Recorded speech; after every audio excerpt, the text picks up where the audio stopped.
আমার দেশ আমরা কি চাই আজাদি আমরা কি চাই আমি কি চাই আমি কি চাই তুমি কি চাই আমরা কি চাই। শহীদ উসমান হাদির হত্যাকারীদের বিচার দাবিতে ফুঁসে উঠেছে চট্টগ্রামের ছাত্র জনতা। আমি এখন দাঁড়িয়েছি চট্টগ্রামের ঐতিহাসিক নিউ মার্কেট চত্বরে। আমার পেছনে দেখতে পাচ্ছেন শহীদ উসমান হাদির হত্যাকারীদের দ্রুত গ্রেফতার এবং বিচারের দাবিতে অবস্থান কর্মসূচি পালন করছে চট্টগ্রামের ছাত্র জনতা। বিক্ষোভকারীরা বলছেন হত্যাকারীদের দ্রুত গ্রেফতার এবং বিচার না করা পর্যন্ত তারা রাজপথ ছাড়বেন না।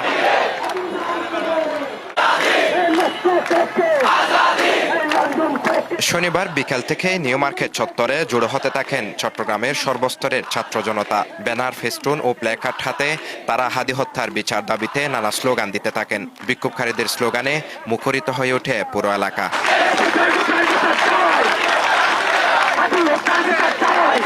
বিক্ষোভকারীরা বলেন হত্যাকাণ্ডের 15 দিন পেরিয়ে গেলেও সরকারের পক্ষ থেকে দৃশ্যমান কোনো অগ্রগতি দেখা যাচ্ছে না। এটি বিচারহীনতার সংস্কৃতিকে আরো উৎসাহিত করছে বলে তারা অভিযোগ করেন।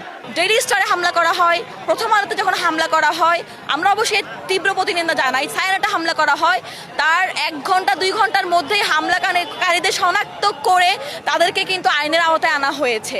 কিন্তু প্রকাশ্যে গুলি করেছে, সিসিটিভি ফুটেজ সহ এটা সামনে এসেছে। সেই খুনিকে কেন তারা প্রায় 5 থেকে 6 ঘন্টার মধ্যে কেন ধরতে পারেন নাই? খুনির গার্লফ্রেন্ডকে ধরতে পেরেছে, খুনির ওয়াইফকে ধরতে পেরেছে, মাকে ধরতে পেরেছে, কেন তাকে অ্যারেস্ট করতে পারেনি? আমরা মনে করি এখানে রাষ্ট্রের, এই বর্তমান রাষ্ট্রের, এবং আমরা মনে করি এখানে কোনো উপর মহলের যারা হচ্ছে এর সাথে জড়িত আছে এবং সেই গডফাদাররা এখানে চাপ সৃষ্টি করছে। আজ 15 দিন হয়ে গেছে তিনি শহীদ হয়েছেন, কিন্তু এখন পর্যন্ত ইন্টারিম সরকার তার কিন্তু সুষ্ঠু বিচার, দৃষ্টান্তমূলক বিচার করতে পারে নাই। আমরা অত্যন্ত গভীর এবং মর্মাহত। আমরা আমাদের যে তরুণ প্রজন্ম, যে তরুণী, তারা সবাই হাদি ভাইয়ের যে ফিলোসফি, রাজনৈতিক ফিলোসফি বাংলাদেশের জন্য, সেটা গ্রহণ করেছে। সেটার সুস্পষ্ট প্রমাণ হচ্ছে এই জনসমাবেশ। যখন হাদি ভাইয়ের উপর হামলা হবে, প্রধান উপদেষ্টা নাকি যখন এটা জেনেছে, তিনি নাকি এই কথাটা বলেছেন, let's not take this on account. হ্যাঁ, একজন রাষ্ট্রের নাগরিক হিসেবে যখন একজন উপদেষ্টা নাগরিকের নিরাপত্তার বিষয়ে এই কথাটা বলে, let's not take this on account, এটা কিন্তু হচ্ছে নাগরিকের যে অধিকার প্রাপ্য ছিল, সেই প্রাপ্য অধিকারটা কিন্তু তাকে দেওয়া হলো না। এটার যথাযথ জবাব কিন্তু উপদেষ্টা আমাদেরকে দিতে হবে।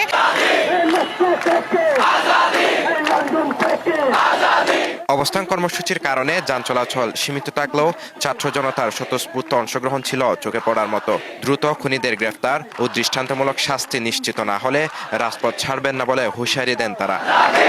যতদিন হাদি ভাইয়ের বিচার হবে না, আমরা এই তরুণ প্রজন্ম রাজপথ ছাড়বো না, লেখনী ছাড়বো না, রাজনীতি ছাড়বো না, এবং যারা বিপ্লবী কণ্ঠস্বর তাদের কণ্ঠ স্থমিত করে দেওয়া যাবে না। আমরা বিশ্বাস করে, তিনি বলেছেন আমি আমার শত্রুর ক্ষেত্রে ইনসাফ চাই, আমি আমার শত্রুর জন্য ইনসাফ চাই। কত বড় জ্ঞানী, মানে কত বড় চিন্তা করে তিনি এই কথা, তিনি বলছেন যে শত্রুর ক্ষেত্রে তিনি ইনসাফ চান, যে সেই ইনসাফের বাংলাদেশে তার জন্য বিচারের ইনসাফ হচ্ছে না। এটা সবচেয়ে ধিক্কার এবং সবচেয়ে ন্যাক্কারজনক ঘটনা এই বাংলাদেশের জমিনে। হাদি ভাইয়ের খুনিদেরকে বিচারের আওতায় না আনা পর্যন্ত, এবং আমরা বাংলাদেশপন্থী, আমরা কোনো ভারতপন্থী না, আমরা পাকিস্তানপন্থীও না, আমরা বাংলাদেশপন্থী। আমাদের পার্শ্ববর্তী প্রতিবেশী দেশের সাথে আমাদের গিভ অ্যান্ড টেক সম্পর্ক, তাদের সাথে আমাদের আমদানি এবং রপ্তানি সম্পর্ক হবে, এর বাইরে কিচ্ছু নয়। যতক্ষণ পর্যন্ত হাদি ভাইয়ের খুনিদের বিচার না করা হবে ততক্ষণ পর্যন্ত আমরা অবস্থান করি। হাদি ভাই সহ অন্যান্য যে সকল জুলাই যোদ্ধারা এই কয়েকদিনের মধ্যে পরপর হত্যা হয়েছে, প্রত্যেকের বিচার যদি নিশ্চিত করা না হয়, সেই ক্ষেত্রে বাংলাদেশের মানুষ এই অবস্থান কর্মসূচি বাংলাদেশের প্রত্যেকটা কোণা থেকে জানান দিয়ে যাবে ইনশাল্লাহ। কর্মসূচিতে কেবল ছাত্র কিংবা তরুণরা নয়, বরং সমাজের বিভিন্ন শ্রেণী পেশার মানুষের স্বতঃস্ফূর্ত অংশগ্রহণ লক্ষ্য করা গেছে। হাতে ব্যানার ও ফেস্টুন হাতে রাস্তায় নেমে আসেন বিভিন্ন বয়সের সাধারণ মানুষ। সবার কণ্ঠে ছিল একই দাবি, শহীদ হাদির খুনিদের দ্রুত বিচার।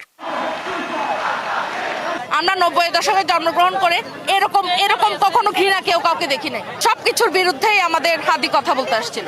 ও তো কোনো রাজনৈতিক দলকে হেনস্থাও করতে আসে নাই, সঠিক কথাটা বলছে না, এই কথাটা বলছে যে কথা আমরা বলতে পারি না। হাদি আমাদের মনের কথা বলছে, আর এই কারণেই ওকে গুলি খেয়ে মরতে হয়েছে। এখন ওর হত্যার বিচার না হওয়া পর্যন্ত আজীবন যদি রাস্তায় থাকতে হয়, আমরা যতক্ষণ মারা না যাই ততক্ষণ রাস্তায় থাকবো।